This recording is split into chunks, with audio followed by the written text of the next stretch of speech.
हर हर महादेव महाराज जी। हर हर महादेव, हर हर महादेव। महाराज जी, जो आप नाम जाप कर रहे हैं इसका फायदा बताइए, हमको मिलेगा क्या? ओ सुमेरे पावन सुत पावन नामू, अपने बस कर राखे रामू। नाम मात्र से प्रभु को बस में किया जा सकता है, क्या नहीं हो सकता। कहते हैं कि प्रभु हमारे पास ये चीज नहीं है, हमारे पास ये वस्तु नहीं है, संसार में हमारे पास ये चीज नहीं है, क्या नहीं मिल सकता। मैं अनुभव है हमारा, हम खुद कह रहे हैं कि एक बार नाम मात्र तो लो, एक बार करके देखो। संसार में ऐसी कोई वस्तु नहीं है जो आपके पास नहीं होगी। प्रभु भी बस में हो जाते हैं, प्रभु भी बिक जाते हैं। कैसे? प्रभु कह रहे हैं कि भक्त मेरे दास नहीं है, वो मैं उनका दास हूँ। वो कैसे? ऐसे बन जाएंगे नाम मात्र से। जैसे नौकर चाकर होते हैं ना, कार्य करते हैं, तो जो भी हम कार्य कहेंगे कि ऐसा ही होना चाहिए प्रभु, तो ऐसा ही करेंगे, वो हमारे दास बन जाते। बड़ी ही नाम की महिमा है संसार में। नाम मात्र से संसार को जी सकते हैं। प्रभु हमारे लिए अलग विधान रच देंगे, अलग सृष्टि रच देंगे। नाम की इतनी महिमा है हमारे भारत में। अच्छा महाराज जी, बहुत से लोग कहते हैं कि भगवान है ही नहीं। अरे कौन कौन कहता है भगवान नहीं है? बहुत से मूर्ख लोग हैं। लाइए हमारे साथ, हम बताते हैं भगवान क्यों नहीं है। कि एक समय की बात है कि सांसारिक लोग आए, संतों के पास आते रहते हैं कि महाराज जी ऐसे है ऐसे है। तो उन्होंने पूछा, उन्होंने कहा कोई भगवान नहीं है, समय को ऐसे ही क्या मैं खराब कर रहे हो। तो क्रोध आया, पर उन्होंने शांत कर लिया, क्योंकि मक्खन के समान हृदय बताया गया है रामचरितमानस में ही। तो उन्होंने 2 बार सहन किया, तीसरी बार किया तो तीसरी बार में तो थप्पड़ मार दिया संत ने। तो उन्होंने कहा कि तुमने थप्पड़ क्यों मारा, मुझे दर्द हो रहा है। तो उन्होंने कहा हमने थप्पड़ नहीं मारा, अभी तो मारा है, मुझे दर्द हो रहा है। तो उन्होंने कहा कहाँ दर्द हो रहा है, हमें दिखाइए। अरे दर्द भी कोई दिखाने की चीज है? तो बेटा हम क्या कह रहे थे, क्योंकि प्रभु दिखाने की चीज नहीं है, हृदय से महसूस करने की चीज है। क्योंकि वो दिखते नहीं है, वो सबके अंदर हैं। तो इसलिए प्रभु हर जगह हैं, हर जगह आपके अंदर भी हैं। आप करके तो देखो एक बार नाम मात्र से, प्रभु बिक जाते हैं, क्या नहीं मिलता, तुम करके तो देखो। अरे वाह, बहुत सुंदर महाराज जी, बहुत सुंदर। महाराज जी, यह बताइए, जो आजकल के माता पिता हैं, बच्चे हैं, वह संस्कार क्यों नहीं रहे? आजकल माता पिताओं की बच्ची सेवा ही नहीं करे, क्या कारण है? पहले तो जड़ को ही सुधरना चाहिए। जब जड़ सुधरेगी तो पेड़ भी हरा भरा होगा। जब जड़ ही सूखी है तो पेड़ कैसे हरा भरा हो जाएगा? तो माता भी, हमारे माता पिता क्या हैं? वो जड़ हैं, चैतन्य हैं। जब वही साफ रहेंगे, वही जल रहेगा उसमें, जब तो हरियाली आएगी। तो उसी प्रकार हमें माता पिता को क्या चल जाते हैं, ये फोन चले हैं तो उनमें रीलों में लगे रहते हैं, क्या इंस्टाग्राम या फेसबुक चलता रहता, उसमें ही लगे रहते हैं। बच्चों का ख्याल, क्योंकि बच्चों को भी समय देना चाहिए। कहते हैं ना, प्रभु को भी समय देना चाहिए। तो ईश्वर अंश जीव अविनाशी, चेतन अमल सहज सुख राशि। तो हमें भी ईश्वर भी बच्चों के अंदर है, तो हमें भी उनको भी समय देना चाहिए। अब बच्चों को जो सिखाएंगे वही तो प्रकट करेंगे सामने। जो हमने सिखाया नहीं तो कैसे क्या प्रकट करेंगे? धूर्त ही प्रकट करेंगे, गलत कार्य करेंगे तो संतों के पास जाएंगे, कौन सा ग्रह खराब हो रहा है, कैसे ग्रह खराब हो रहा है। जब तुम नाम मात्र जप रहे हो तो बच्चे के संस्कार, क्योंकि जब बच्चे का जन्म हुआ तो बच्चे में भी एक क्या था, मन में एक मन रूपी बच्चा था, उसे अच्छे संस्कार नहीं दिए। जब वो बच्चा जब बड़ा होगा तो अपने प्रकटते दिखाएगा क्या क्या रूप जो सिखाया। तो ऐसे ही हमें बचपन से ही अध्यात्म रूपी संतों के साथ सत्संग में सब बच्चे को जुड़ाना चाहिए, जो कि आधर्म पे ना चले, सत्संग रूपी चले। जो सत्संग से चलता है उसे साक्षात भगवान के दर्शन होते हैं, ये परम सत्य है। महाराज जी, हमें कितने दिन में आप दर्शन करा सकते हैं? लोग कहते हैं हमें दर्शन करा दो। कि भाव से प्रकट होंगे, क्योंकि वो भाव के भूखे हैं। कहते हैं ना कि महाराज जी हमें ये दे दो कि हम भंडारा करा देंगे। जगत पिता से जो जगत को दे रहा है और तुम दे रहे हो कि भंडारा खिला देंगे तो हम ये कर देंगे वो कर देंगे, नहीं। क्योंकि प्रभु को भाव के भूखे हैं, ना कि तुम्हारे भंडारे के भूखे, ना कि कोई धन के भूखे। क्योंकि उनके पास स्वयं लक्ष्मी है माता जी साथ में, तो कैसे क्या हम भूखे हो सकते हैं किसी के भंडारे के?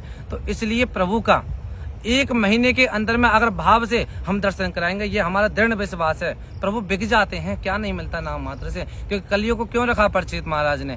क्योंकि सतयुग में, त्रेता युग में, द्वापर युग में क्या में हवन योगी, हठ योगी, मेडिटेशन कहते हैं जिसको, ध्यान वगैरह करते थे। जब प्रभु मिलते थे वो भी दीमक लग जाती थी, मिले ना मिले। पर कलयुग केवल नाम आधारा, सुमिर सुमिर नर उतरे मारा। क्यों? सुमिरन मात्र से ही कृष्णा कीर्तनातः, राधा कीर्तनातः, रामम कीर्तनातः, कृष्ण कीर्तनाता। कीर्तन मात्र से तुझे क्या में संसार में प्राणियों को भगवान मिल रहे हैं, इसलिए क्या में परीक्षित ने स्थान दिया कलयुग को। अरे वाह, बहुत सुंदर महाराज जी। वाह वाह वाह। महाराज जी, यह बताइए, जो आपने तिलक लगा रखा है, क्यों लगाना चाहिए? इसका क्या महत्व है?